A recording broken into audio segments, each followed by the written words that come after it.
Привет Sobat Pelajar Rusia Indonesia. Udah lama kita nggak ketemu. Kali ini saya sudah berada di kota Moskow, atau tetap masih di kota Moskow. Tapi kali ini saya baru nyampe hotel. Ngapain sih saya tinggal di Moskow, tapi ternyata malah pergi ke hotel sendirian.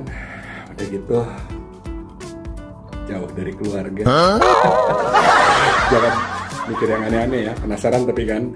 Nah, sekarang saya akan cerita banyak tentang perhelatan penting buat Rusia yang sebentar lagi akan dirayakan bersama-sama seluruh Rusia, 9 Mei. Dan untuk itulah saya ada di kamar ini, di lantai 25 di Hotel Cosmos. Tapi ngapain? Nonton terus. Ya, Hotel Cosmos selesai dibangun tahun 1979 yang pada awalnya ditujukan untuk menampung para atlet dari seluruh dunia untuk bertanding dalam pertandingan Olimpiade tahun 1980 di kota Moskow, ibu kota Uni Soviet pada waktu itu. Dan saat ini Hotel Cosmos digunakan sebagai tempat peristirahatan atau hotel untuk para delegasi internasional dalam kejuaraan seni maupun kejuaraan olahraga yang digelar di kota Moskow.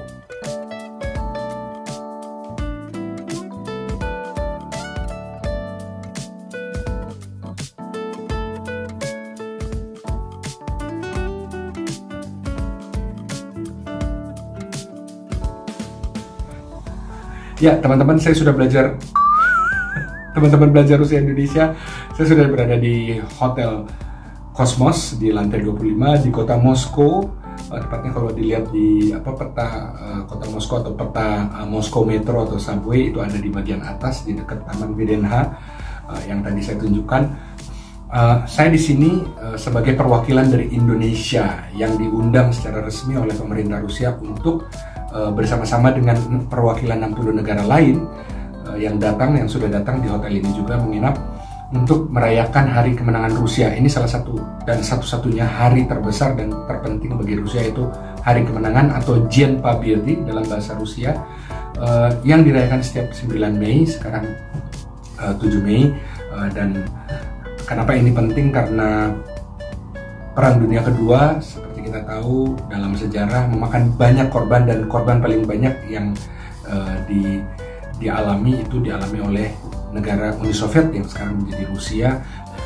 Dan tentu ini adalah sejarah yang paling penting buat negara ini, buat seluruh dunia, khususnya juga kalau kita bicara tentang Indonesia. Pada tahun 1945, tepatnya 17 Agustus, menyatakan kemerdekaan Indonesia setelah Jepang hengkang atau pergi dari Indonesia. Salah satu pengaruh yang tidak bisa dibilang kecil juga adalah kemenangan Rusia atau dulu Uni Soviet terhadap Jepang juga di Perang Dunia Kedua, yang menyebabkan Jepang akhirnya sebagai bagian dari fasisme di Asia, akhirnya mundur dan menarik diri dari Indonesia dan kembali ke negaranya.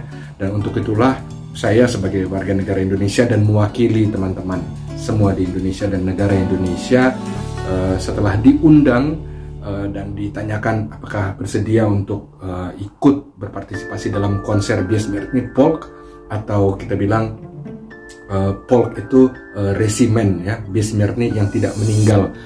Mereka meninggal tetapi foto-fotonya nanti teman-teman bisa lihat di tanggal 9 Mei.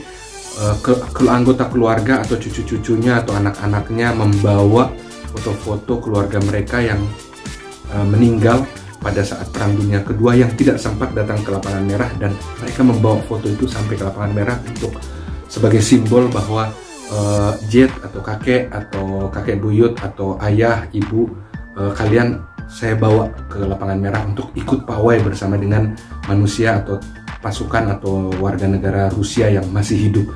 Itu buat saya berkesan sekali, dan itulah salah satu alasan kenapa saya akhirnya menyetujui dan saya sepakat untuk berangkat ke tempat ini untuk ikut merayakan Hari Kemenangan Rusia, karena tanpa kemenangan Rusia maka Indonesia akan lebih berat lagi untuk menyatakan kemerdekaannya pada 17 Agustus 1945, karena tahunnya tahun yang sama dan peristiwa global atau seluruh dunia adalah peristiwa yang saling kait-mengkait atau terkait. Nah, Seperti apa acaranya, rangkaian acaranya, kita lihat sama-sama. Dan jangan lupa untuk subscribe untuk teman-teman yang baru, atau di like, atau kalau ada pertanyaan, atau ada yang mau kasih komentar, atau ada yang memberi penjelasan, silahkan ditulis di komentar. Dan kita akan senang sekali untuk berdiskusi dengan teman-teman. Dan jangan lupa, setelah ini akan ada konten-konten yang berlanjut atau lanjutan dari konten ini. Jangan lupa ikutin terus konten-konten terbaru kita, Belajar Rusia Indonesia. Pakai-pakai.